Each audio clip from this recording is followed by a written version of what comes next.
Welcome back to the shop. This week I'm going to show you how to make these decorative trivets on your router table, as well as the jig that we're going to use to make them. So stick around, we'll get right into it. We'll begin making the jig by ripping down a 1/2 inch piece of plywood to 7.5 inches wide.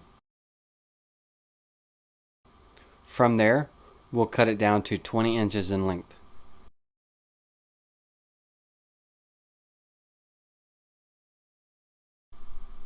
When the plywood is cut down to its final dimensions, we want to go ahead and find and mark the center. From that center point, take a marking gauge and mark two 45-degree lines.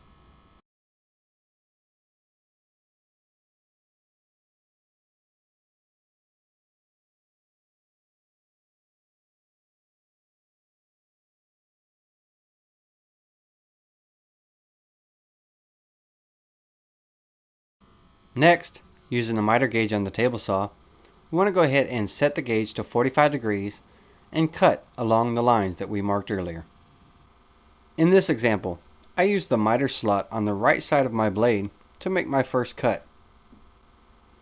Then, I switch over to the left side miter slot, change the angle on my miter gauge, and make my second cut.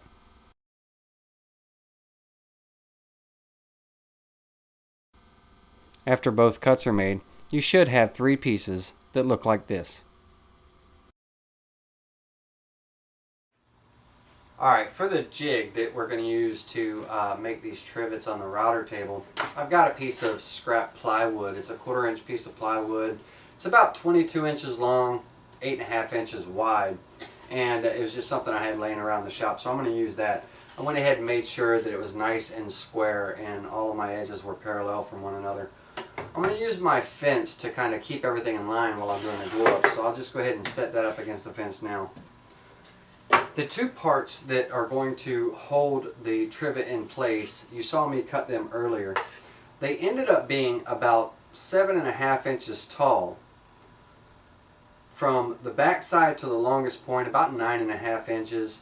And on the top, I went over 2 inches, and then that 45 is cut there.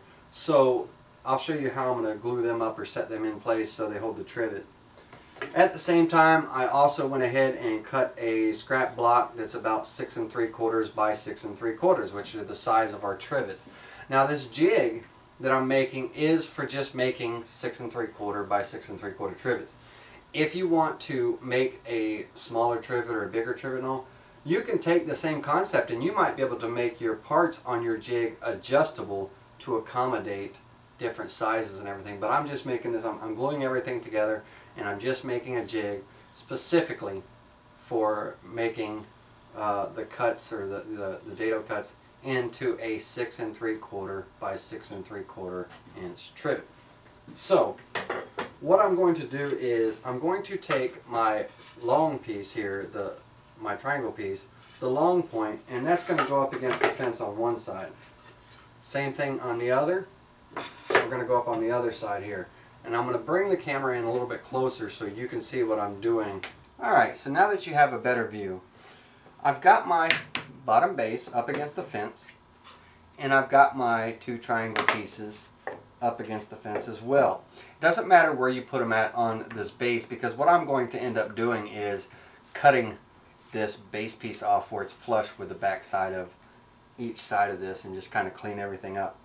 But once everything is up in there, I've got my scrap block, 6 3/4 by 6 3/4 block, and I'm going to create a little bit of a space in between here. I'm not going to butt these up together. I'm going to create a little bit of a space just so the corner of that block has somewhere to go and it doesn't throw it off. So I'm going to place that in there, and now I made sure that all of my cuts were nice and square. So when everything sits in here nicely, it's all nice and square, everything's tight and right. So now that I have this marked, I'm going to go ahead and glue these 2 pieces in place and get them glued in place. Then I went ahead and cut just 2 triangles, small little triangles here. And what I'm going to do with them is they are going to fit in these little cutouts here. And I've got a couple of clamps that are going to mount to those that will hold, when they're clamped in, they'll hold this trivet in place. We'll get to that as soon as we get the glue up done. So now that I have that marked, I can go ahead and get those two pieces glued on. And I'm just going to glue them on, put some weights on top of them, and let them sit until that glue sits up.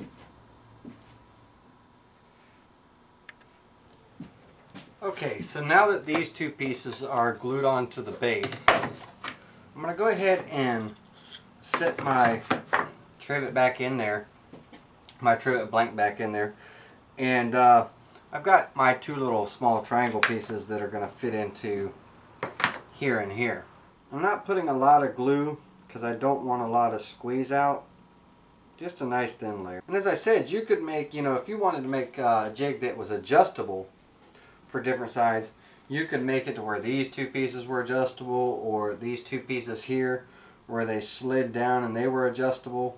But I'm making this strictly for 6 3/4 by 6 3/4 inch trivets.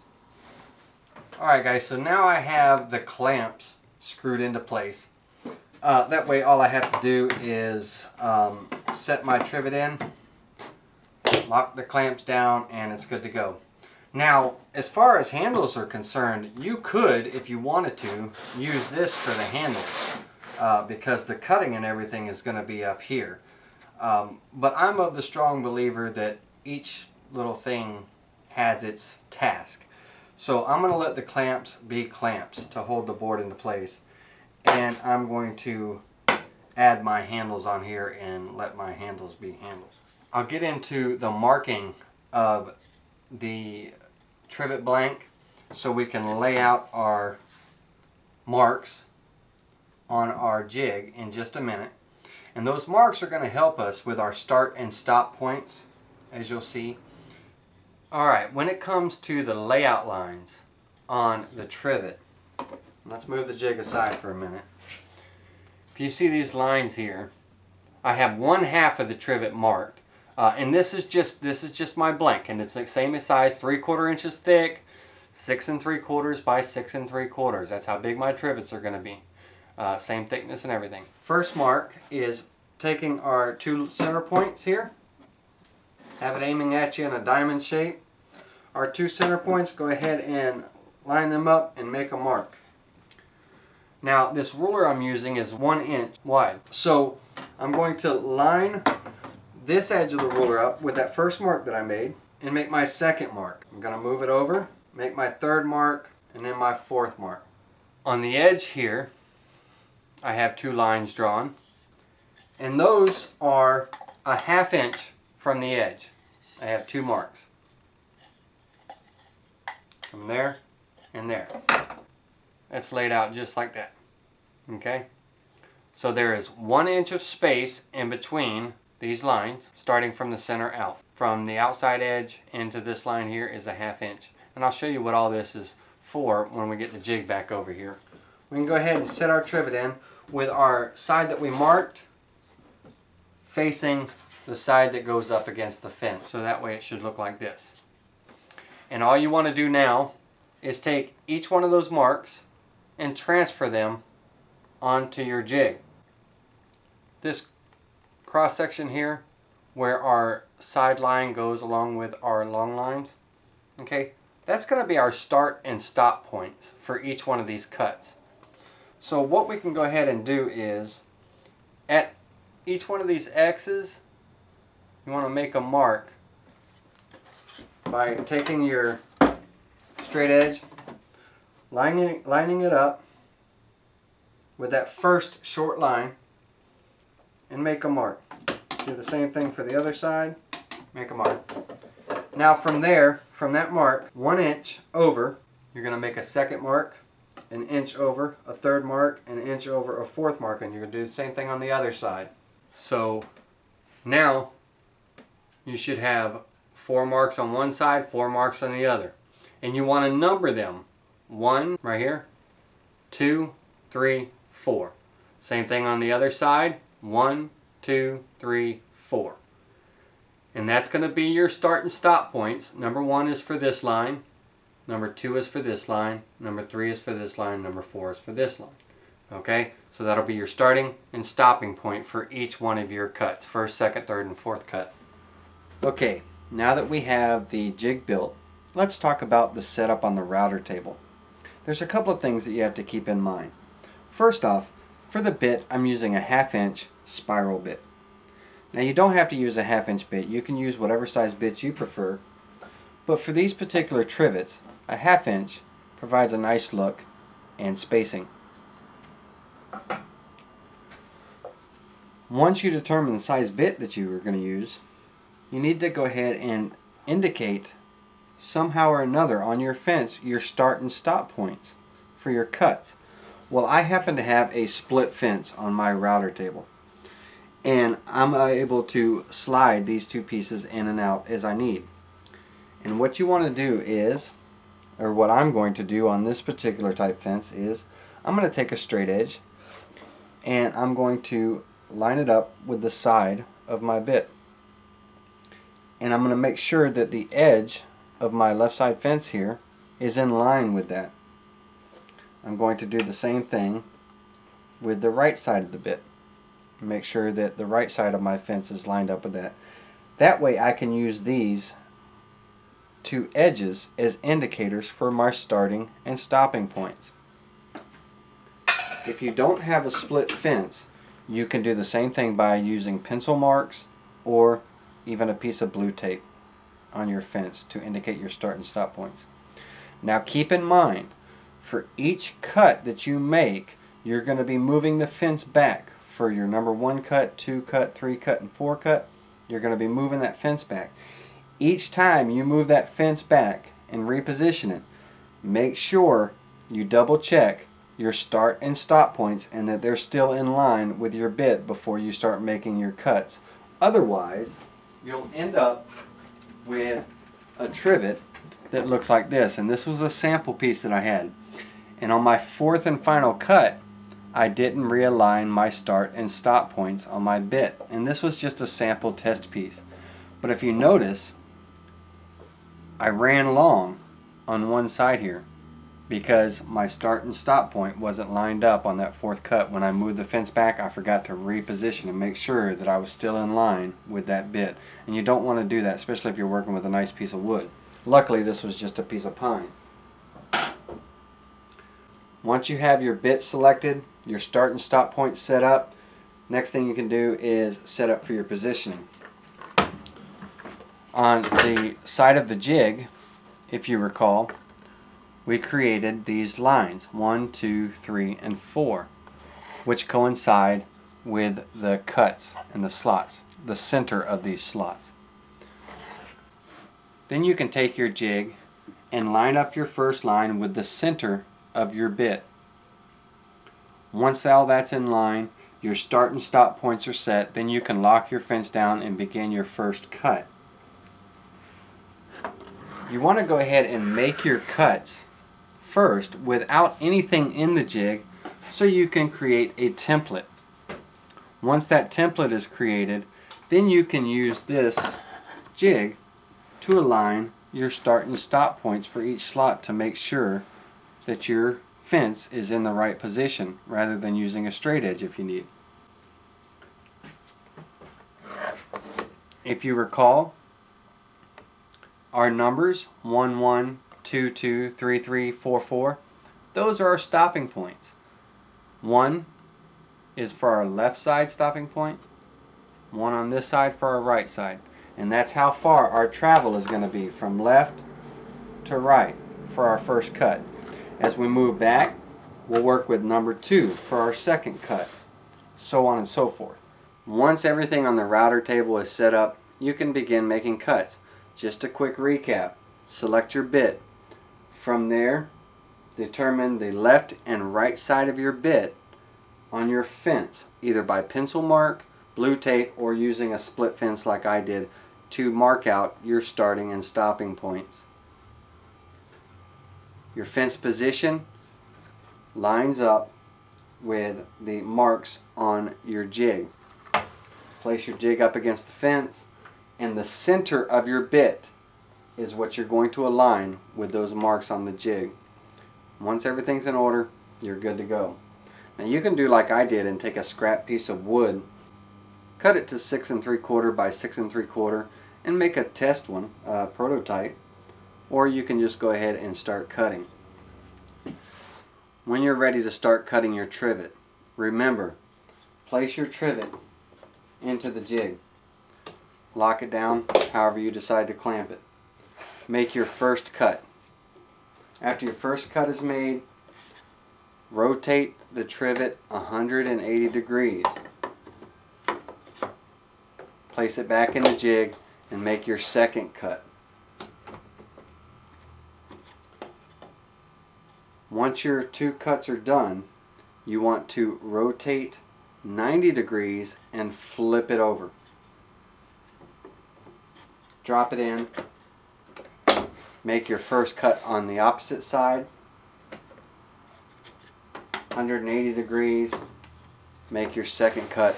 So after all 4 cuts on the one piece are made, you should have 2 cuts that are on your top and bottom, and 2 cuts that are on each side. Okay? And you're going to keep doing that rotation for each line 1, 2, 3, and 4. So remember, first cut, 180 degrees, second cut. 90 degrees, flip it over. Make your first cut, then 180 degrees. That way you have top and bottom, flip it over, side and side for each one of your cuts. And what that will give you is your cross pattern. You see how these lines run this direction and these lines run in this direction? That's what you want. So let's make some cuts and see how we do.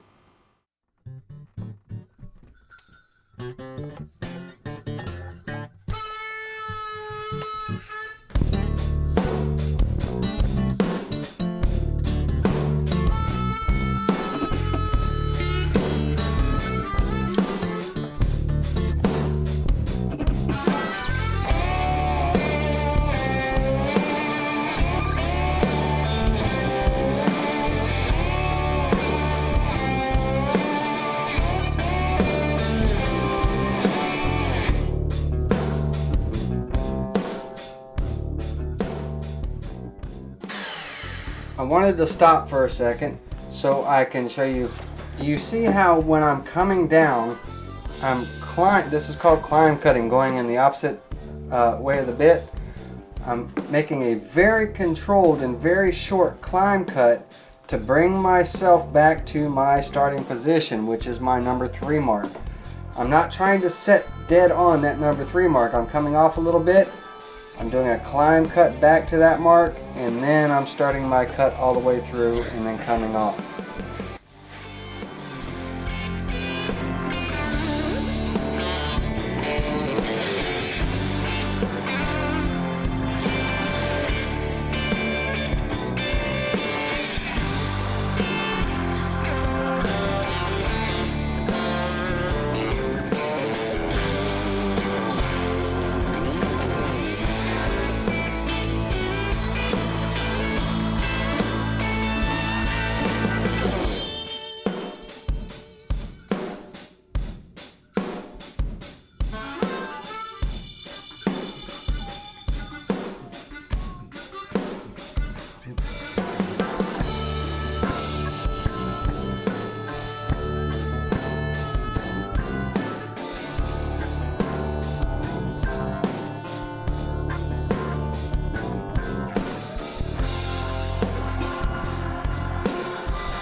Alright guys, for the trivets, to finish them off, I'm just going to brush on a couple of coats of boiled linseed oil.